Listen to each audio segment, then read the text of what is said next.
Slogan দিয়েছিল ঝুঁকেগা নেই, এখন এটা তো বলেনি যে ছিপেগা নেই, পুষ্পা ছিপেগা নেই বলেনি, ছিপ গিয়া পুষ্পা। পলতার দিকেই নজর রাখতে হচ্ছে, কারণ আজকে বড় দিন। পলতায় কাউন্টিং ইতিমধ্যে শুরু হয়ে গিয়েছে, কাউন্টিং এজেন্টরা পৌঁছে যাচ্ছেন। হ্যাঁ, তৃণমূল কংগ্রেসের কাউন্টিং এজেন্ট বাদ দিয়ে দিকে দিকে অন্যান্য রাজনৈতিক দলের কাউন্টিং এজেন্টরা তারা পৌঁছে যাচ্ছেন। সেই ছবি আপনাদেরকে আমরা দেখাচ্ছি।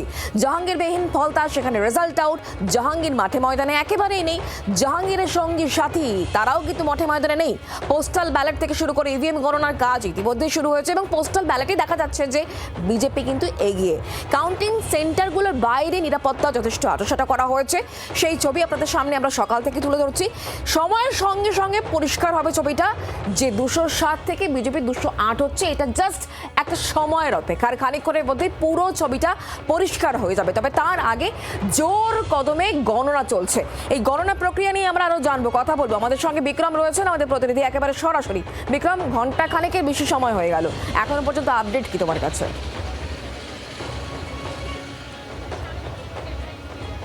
দেখো, পোস্টাল ব্যালটের কাউন্টিং ইতিমধ্যেই শেষ হয়েছে এবং যেটা আমরা জানতে পাচ্ছি যে ইতিমধ্যেই ইভিএম এর যে কাউন্টিং তাও কিন্তু শুরু হয়ে গিয়েছে। তোমাকে জানিয়ে রাখবো 294টি কেন্দ্রের মধ্যে একটি মাত্র কেন্দ্র যেখানে কার্যত দেখা যাচ্ছে যে সরকার গঠন হয়ে যাওয়ার পর রিপোল হচ্ছে এবং সেই রিপোলের কাউন্টিং আজকে হচ্ছে।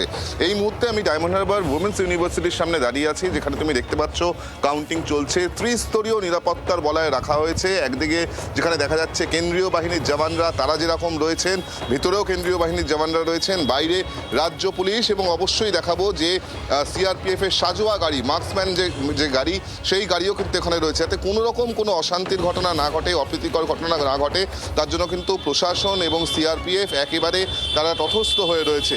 তার সঙ্গে সঙ্গে জানিয়ে রাখবো কেন এই ফলতা কেন্দ্র অত্যন্ত গুরুত্বপূর্ণ হয়ে উঠেছিল। কারণ গত 2024-এর যে লোকসভা নির্বাচন, সেখানে দেখা গিয়েছিল অভিষেক বন্দ্যোপাধ্যায় প্রায় 7 লক্ষ ভোটে জিতেছিলেন এই ডায়মন্ড হারবার কেন্দ্র থেকে, যার মধ্যে শুধুমাত্র ফলতা থেকেই লিড দেওয়া হয়েছিল 1,70,000। এবং এই ফলতাকে কেন্দ্র করেই কিন্তু এইবার যে বিধানসভা নির্বাচন হলো, সেখানে দ্বিতীয় ফেজে দেখা গেল যে কোথাও একটা অভিযোগ যে যেখানে বিভিন্ন ইভিএমে আতর লাগিয়ে দেওয়া হয়েছে, বিভিন্ন ইভিএমে টেপ বসিয়ে দেওয়া হয়েছে বিজেপি প্রার্থীর বাটনে, এবং তারপরেই কিন্তু বিজেপির তরফ থেকে পুনর্নির্বাচন দাবি করা হয়েছিল এবং সেই দাবিকে শিলমোহর দিয়ে সেই নির্বাচনী কার্যত খারিজ করে দেওয়া হয় এবং তারপরে কিন্তু গত 21 তারিখ রিপোল করা হয়। কিন্তু সব থেকে ইন্টারেস্টিং পার্ট হলো তৃণমূল প্রার্থী জাহাঙ্গীর খান, যিনি কিনা 21 তারিখ এই রিপোলের মাত্র 2 দিন আগেই তিনি একেবারে ঘোষণা করে দেন যে তিনি এই ভোটের কোনো রকম ভাবেই লড়ছেন না, এই ভোটের লড়াইতে তিনি নেই, কার্যত মাঠ ছেড়ে পালিয়ে যেতে। অনেক ধন্যবাদ আমাদের সঙ্গে সরাসরি থাকার জন্য। এবং বিক্রম, যেমনটা আমাদেরকে জানাচ্ছিলেন যে ইভিএম এর গণনা ইতিমধ্যে শুরু হয়েছে। প্রথমে ব্যালট খোলা হয়েছিল, পোস্টাল ব্যালট। এবার কিন্তু প্রশ্ন হচ্ছে এটাই, যখন আমরা কাউন্টিং এর আপডেট আপনাদেরকে দিচ্ছি, সেই সঙ্গে এই আপডেট দেব যে জাহাঙ্গীর খান তিনি কোথায়। তিনি তার লুক্কায়িত কোনো জায়গা থেকে আজকে কি ফলতায় বেরোবেন? তার কাউন্টিং এজেন্টরা তারা কি দেখা দেবেন আজকে, নাকি ভোটের দিনের মতোই আজও তিনি লাপাতা থাকবেন? কথা বলবো আমাদের সঙ্গে নকিবউদ্দিন গাজী এই মুহূর্তে সরাসরি রয়েছে। নকিবউদ্দিন, তুমি খানিকক্ষণ আগে আমাদেরকে দেখাচ্ছিলে যে কাউন্টিং এজেন্টদের দেখা যাচ্ছে না তৃণমূল কংগ্রেসের। ভোটের দিন 21 তারিখ তুমি দেখাচ্ছিলে জাহাঙ্গীর খানের দলীয় কার্যালয় শাটার নামানো, জাহাঙ্গীর খান নেই, কোথাও নেই। আজ কি ছবি?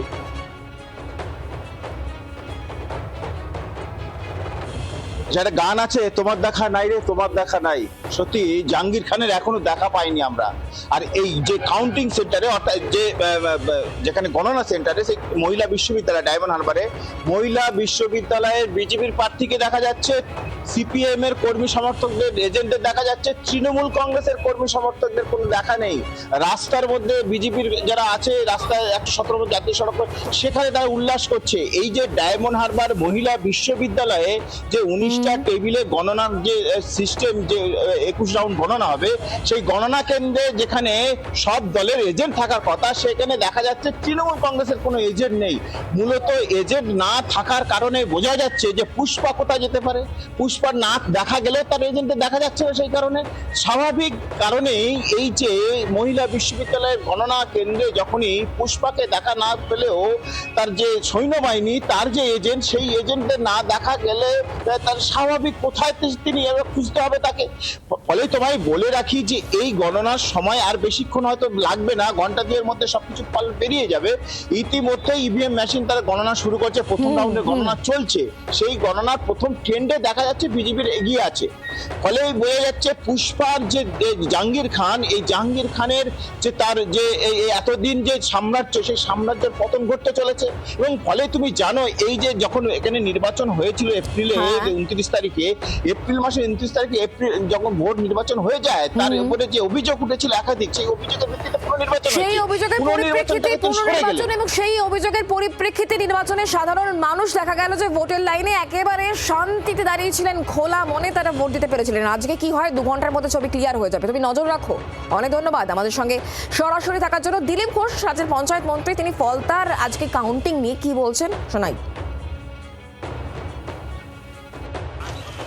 স্লোগান দিয়েছিল ঝুঁকেগা নেই, এখন এটা তো বলেনি যে छिपेगा नहीं, पुष्पा छिपेगा नहीं बोलेनी, छिप गया पुष्पा, अब उसका क्या चर्चा करना। বাংলার আওয়াজ, বাঙালির আবেগ, জি 24 ঘন্টা।